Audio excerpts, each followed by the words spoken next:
Hi there, this is Angela with Barrel of Wreaths, and welcome to my YouTube channel. In this video, we are going to be working on a coffee filter wreath.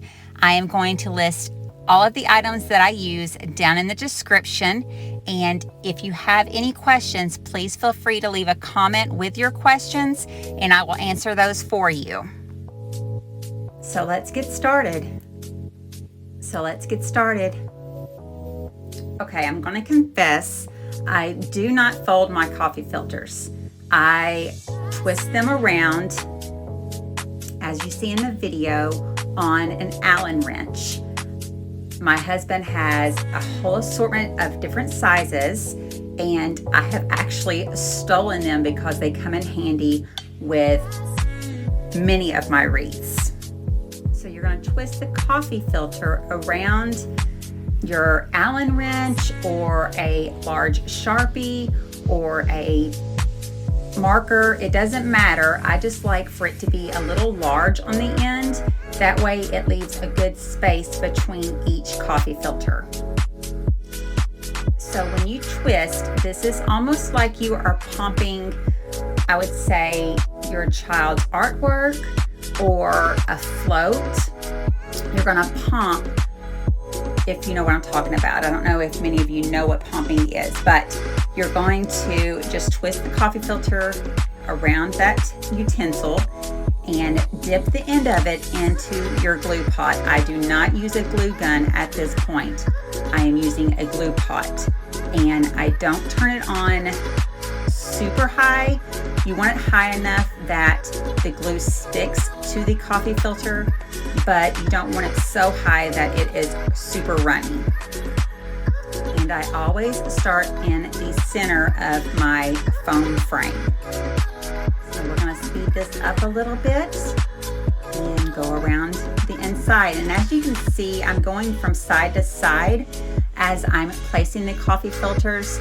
That way it gives that glue a little extra time to dry during the process.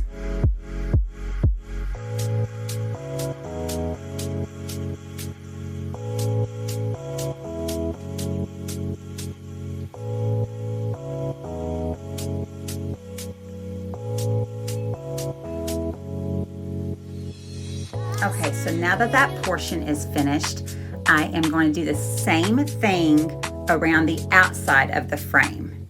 And I'm going to go back and forth just like I did on the inside ring.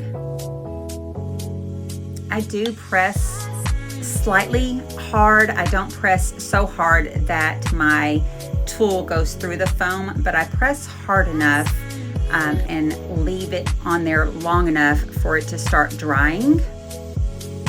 That way you don't have any issues, because if you do not wait long enough, your tissue starts coming off of the foam.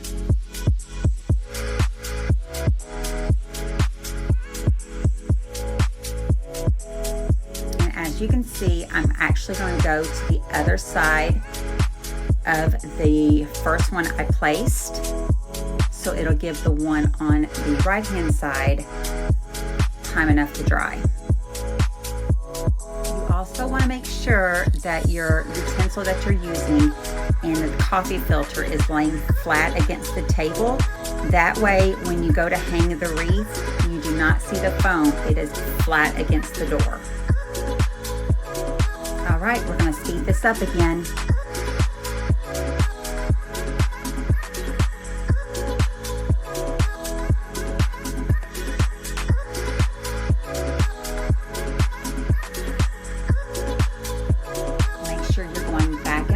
Between each side, so you're giving the glue enough time to dry during the process.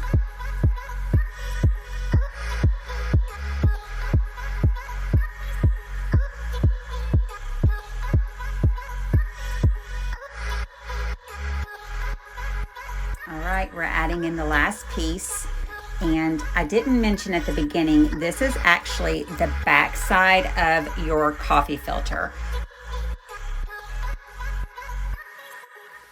So now this is where your glue gun comes in handy.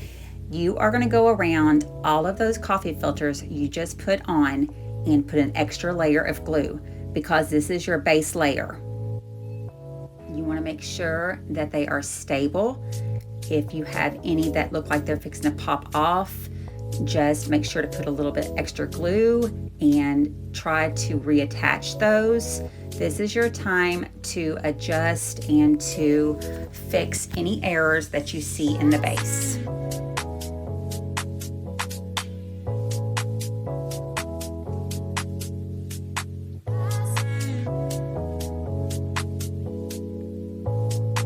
And you're going to do the same thing with that center section, because this is your base layer, you guys. You want to make sure that it's good and stable. We're going to speed this up once again. Once that's completed, just flip your wreath over and you're going to clean up any glue strands that came through and are just hanging out. You don't want those to show through in your wreath. And this is the time to examine this side and make sure that all of the coffee filters are on and they are stable. All right, and we're going to start adding more coffee filters. So it just depends on what you're comfortable with. I go inside, outside until I make a circle or until I get bored. But you just want to make sure that you're keeping them all in a straight line. And I do make sure that I am not adding any filters next to one that I just added, just so that the glue is drying and it's giving stability to that coffee filter.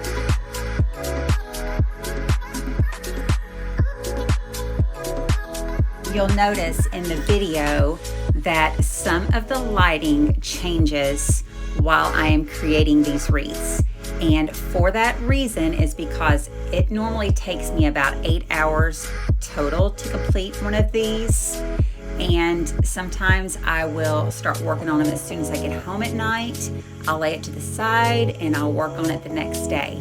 So normally it's the lighting that's changing from the front door, because I like to sit in the living room down at a table watching TV while I make these. And I thought I would share with you a fun fact.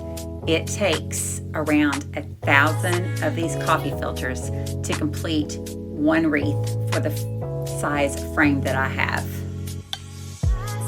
I am going to speed this up for you a little bit more.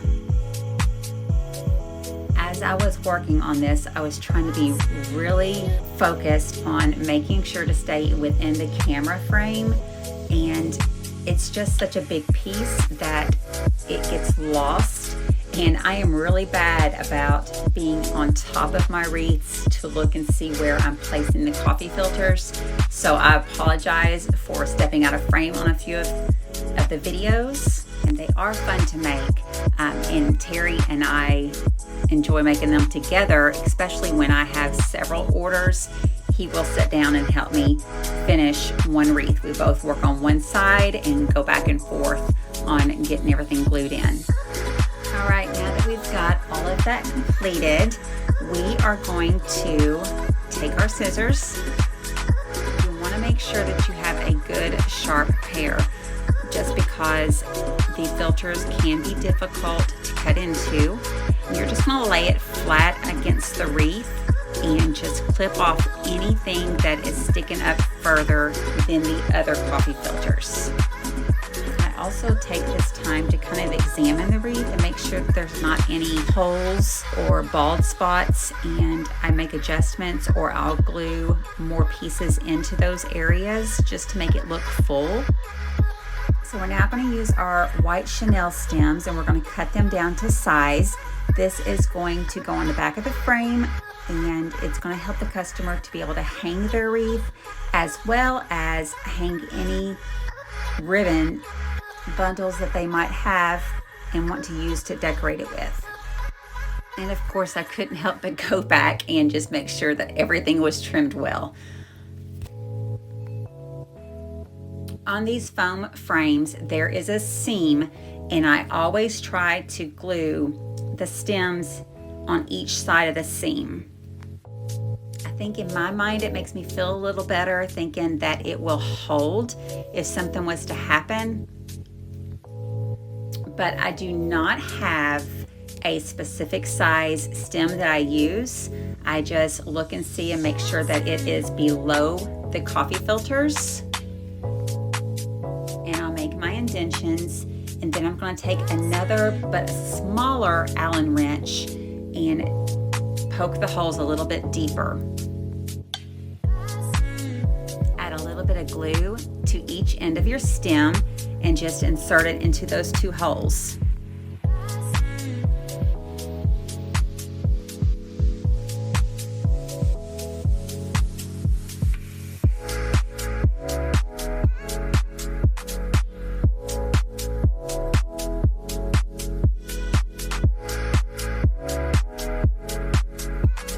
Add a second stem to the back of the frame on top of the stem that I've already added.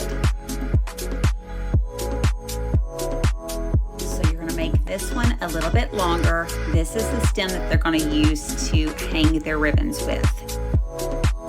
You want to make sure that it comes right to the edge of that coffee filter.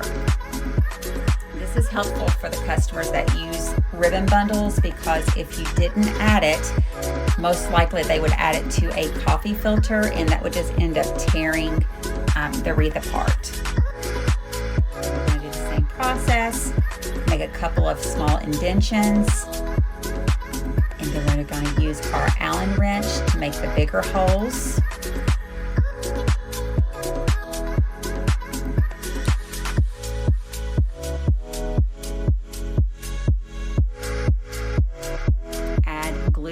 To the end of the chenille stem, and then you're just going to add it to the holes that you have marked on the frame.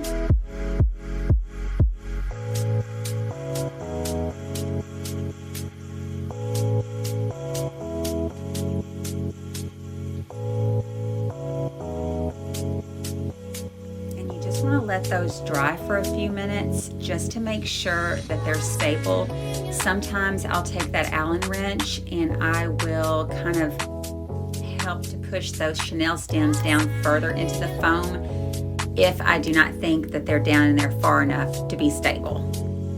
Because when I send these off to the customer, I want them to last a while for them. I want them to be able to enjoy them for several years, because it's a big purchase to make. I'm just going to flip that back over, and there you go.